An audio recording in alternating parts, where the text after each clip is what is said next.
I have to open today's episode admitting that there might be the tiniest bit of bias in this one. And it's not because I'm sponsored. It's because this chair looks so damned good that there is every possibility I might be willing to do irreparable damage to my spine to make it work. I mean, how could I not? Look at it! Look at it!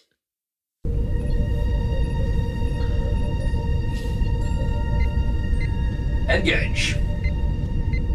It belongs on a starship, and I'm not just saying that. I have every intention of remodeling my studio to look like Picard's ready room with this chair as the focal point. The irony being, of course, that Picard's chair never actually looked this good. It has beautiful wooden armrests, chrome detailing, black leather plush materials, and this little stroke of genius. What? This doesn't just look like a chair from the future, this thing has a special inbuilt feature that I've never seen on any other office chair. And we'll talk more about that later on in the video. Was that good bait? It was masterful bait. It was master bait! Someone complained the other week that they wanted me to stop doing that joke because they didn't know how to explain it to their child. Here's a thought. Don't explain it to your child.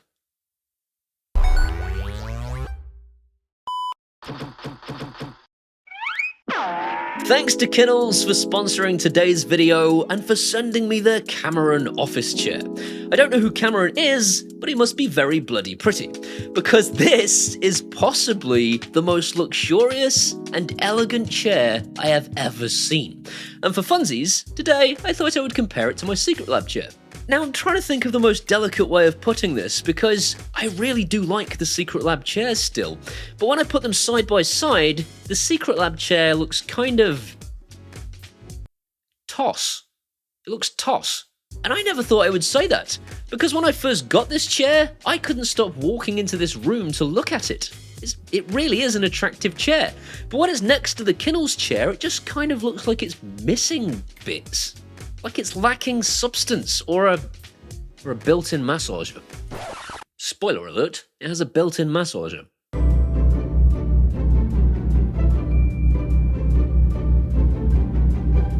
But with all that said, the Secretlab chair does still have its advantages over the Cameron, and for a much cheaper price tag. So today I will compare both chairs to see which one is worthy of your derriere and whether or not the Kinnls chair is really worth its hefty price. I really like the word derriere. Sounds like a dessert. Only you wouldn't eat a derriere.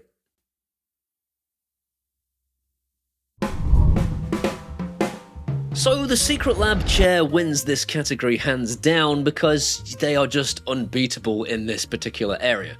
They are the most adjustable chairs on the market, and they are renowned for that exact reason. The armrests can be adjusted in every direction, the tilt can be locked in position, and the backrest goes so far back that your wife will steal it from you.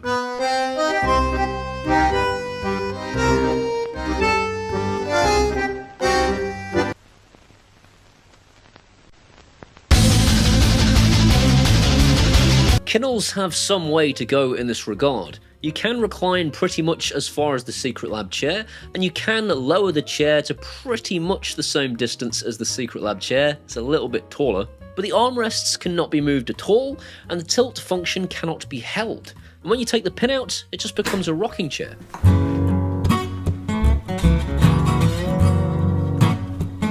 These are things that don't personally bother me because I have no intention of sitting like a fully grown adult anyway. When I tilt, I put my feet up on the desk. When I sit, I usually have my legs up on the chair in various ape-like positions.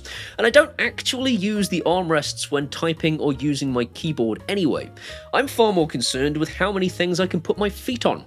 And the Kinnl chair offers something here that the Secretlab chair just doesn't have. I love this thing, and it might be the one thing that tempts me away from my Secretlab chair, because there's nothing I like doing better than lounging around. Look, this is actual footage of me running away from my responsibilities. say the one thing that might tempt me away, there is a second thing.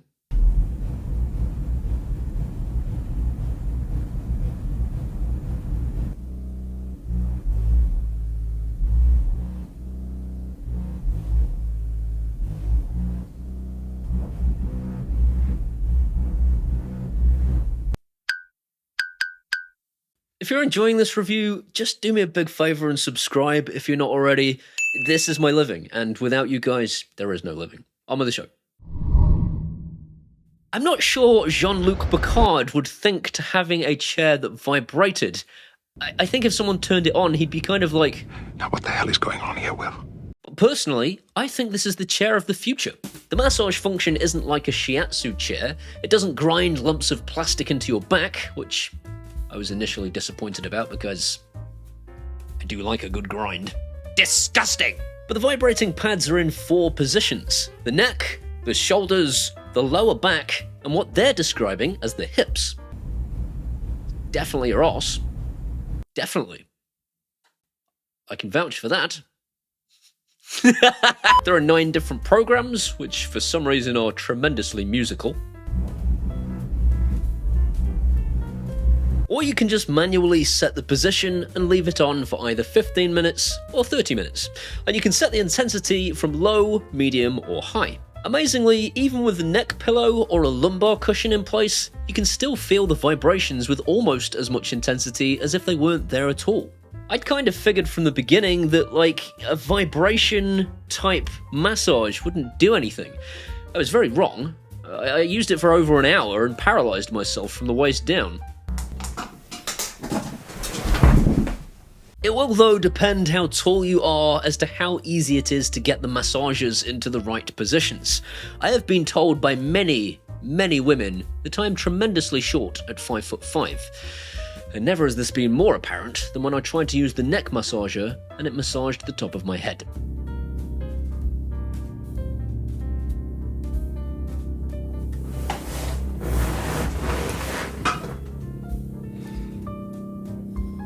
Is the massage function worth having? That depends if you have the skeletal system of a 41-year-old man. If you do, then the answer is yes. Very much so. The remote is sinfully ugly. I mean, I wish I could replace it. It looks a little bit like a remote you would get for adjusting a hospital bed. And on that note, the next time you go to hospital, take some googly eyes with you and a little biro, and just make the little stick man look like 2 stick people doing the deed. Mature. I'm on it this week, aren't I? In a similar vein, there is a pocket on the back of the chair for storing the remote and the power supply and kind of wangling the cables into, but it looks kind of ugly once you put the things in there. I think really the pocket should be on the underside of the chair, out of the way where it can't be seen. You can't just disconnect the cables and stick everything in a drawer and then you don't have to look at them, but I just kind of think the pocket was an afterthought. It would have been better to have it somewhere else. The armrests should really be adjustable. If you are reliant on them for like holding your mouse and your keyboard and stuff, you've got your elbows on your armrests normally, you're going to find it difficult to get into a position that you're happy with. Personally, it doesn't bother me at all. I don't tend to rely on the armrests for doing any keyboard or mousing. What does bother me a little bit is not being able to lock the tilt position. I do sometimes find myself tilting to where I want it to be and then pressing my leg or knee against a part of the desk to keep me there. If you're a big recliner like I am, the weight of the back of the rest will probably get you to where you want to be and the chair will kind of just float in that position, but it's not as smart as having a proper locking mechanism. And finally, I think you're going to need a lumbar cushion, and it doesn't come with one. I've robbed the Secretlab one off my old Secretlab chair because it is lush, but I think for the price of this chair, it should have come with one. This chair is so comfortable, and I think that it may be more suited to lounging about than it is to office work, potentially. Time will tell, because I can't go back to the Secretlab chair now. Look at it. It doesn't look anywhere near as nice, so I'm going to have to try the Kinnls chair for a bit longer. But I suspect, because I am a lounger, because I tend to just lounge about whilst I'm working and shifting in position all the time, it'll work perfectly fine for me. People like Stu from Stu's Reviews say that they need a very firm, very upright office chair. Me personally, I'm some kind of monkey. It just doesn't bother me as much. It might bother you. The reviews on the Kinnls website are all favourable and actually do look genuine. I mean, they must be. As for the butt massage, I'm not sure if I should feel embarrassed or violated. You want to say, oh yeah, feels nice. But you're embarrassed to say, yo, it felt good. It's 100% a real person that enjoyed this chair. If you too would like to enjoy this chair, then as usual there is a link in the description as to where you can pick one up. In the meantime, I hope you've enjoyed today's video. If you have, please give it a thumbs up. That would tell YouTube's algorithms it was a good video and more people should see it. If you want to see some more of this guy, hit that subscribe button and ding that bell. If you ding the bell, it lets YouTube know that you want to be notified when I upload videos. These incredible people running up your screen here are my patrons from Patreon, and without them, this video would not be here. I would be doing something else for a living, and you would be watching somebody else. If you want to be one of those incredible people, you can do that at either Patreon or buy me a one-off beer at PayPal, and either way, I will genuinely love you forever. These are my Facebooks and my Twitters and my Instagrams and my TikToks too. Come and hang out there and be best friends. See you next time. I like the word derriere. It kind of sounds like a dessert, only, you don't eat it. Or order it in a restaurant. And for funsies, today I'm going to it just looks kind of lackluster and like it's not got enough bits in it. What?